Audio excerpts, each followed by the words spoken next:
All right, today we're jumping into a story that honestly feels like it's straight out of science fiction. It's about a mind so brilliant, so different, that it almost seems alien. We're talking about a poor accounting clerk from India who, with zero formal training, just reimagined massive parts of modern mathematics all by himself. This is the unbelievable story of Srinivasa Ramanujan. So, let's just start right here. To get a sense of who we're dealing with, look at this quote.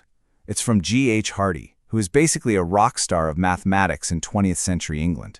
Now, Hardy gave himself a 25. He was being modest, sure, but then he gives Ramanujan a perfect 100.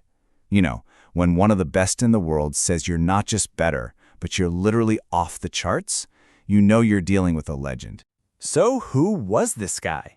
And how on earth did someone with no connections, no formal education to speak of, get a perfect score from one of the greatest mathematicians alive?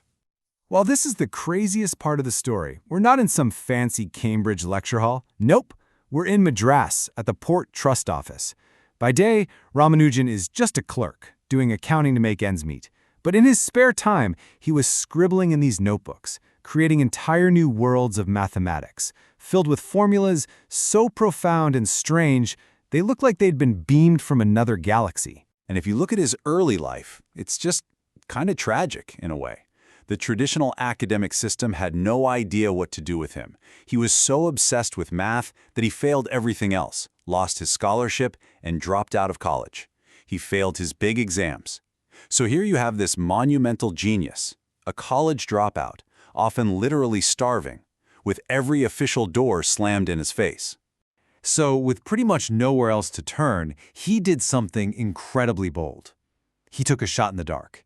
He wrote a letter. And that letter would become one of the most important documents in the history of science.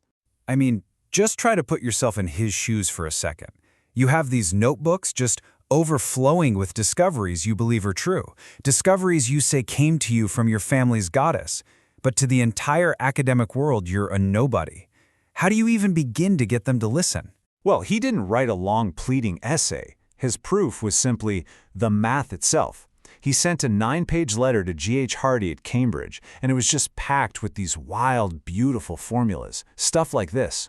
To Hardy, this was like reading a language he'd never seen before. It was elegant, totally unexpected, and just deeply, deeply strange. And this was Hardy's final verdict after he and his collaborator, Littlewood, spent hours poring over the letter. They were just floored. He said some of the formulas were already known, which proved Ramanujan was rediscovering huge parts of math on his own. But others were completely new and, as Hardy said, defeated me completely. That letter wasn't just a letter. It was the key that unlocked the entire world for him. So Hardy, completely blown away, immediately arranges for Ramanujan to come to Cambridge. And what happened next was one of the most fascinating and, frankly, unlikely collaborations you could ever imagine. I mean, you literally could not have picked two people who were more different. You had Hardy, the ultimate English academic, an atheist who believed in nothing but cold, hard, rigorous proof. And then you had Ramanujan, a devout Hindu from a poor family who claimed his ideas came to him in dreams as visions from a goddess. It was intuition versus logic, divine inspiration versus formal proof. Just an unbelievable pair. But here's the thing. It worked. It worked spectacularly. Hardy acted as his guide, teaching him the formal language of Western mathematics.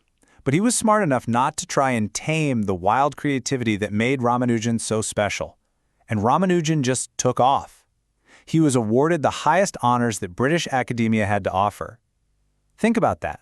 The clerk from Madras was now standing at the very top of the mathematical world.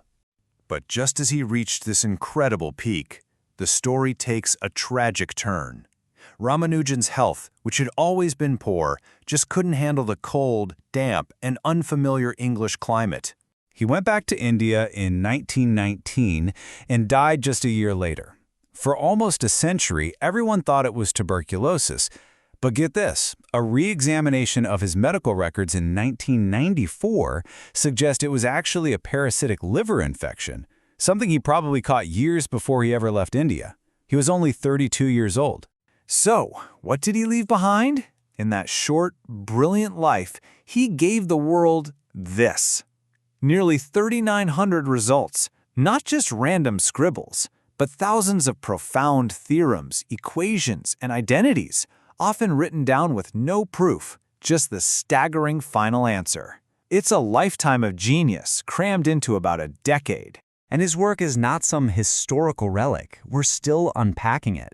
His formulas for pi are running on the computers we use today. His Mach theta functions, which were ideas he had literally on his deathbed, are now being used to help us understand the physics of black holes. Oh, and in 1976, they found a lost notebook of his final work, which kicked off a whole new wave of research that's still going on. It's incredible. To really truly get a feel for how his mind worked, there's one perfect little story that Hardy loved to tell about visiting him when he was sick in the hospital. So Hardy shows up and he's trying to make small talk. And he says, you know, the number of my taxi was 1729. It seemed like a rather dull number.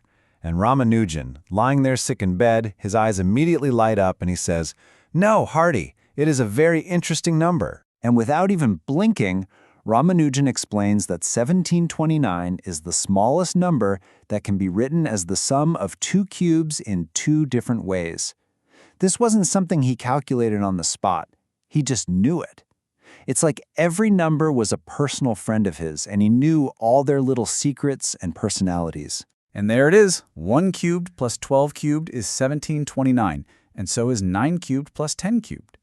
What was just a boring, random string of digits to one of the best mathematicians in the world was to Ramanujan an old friend with a beautiful, unique property that he knew by heart.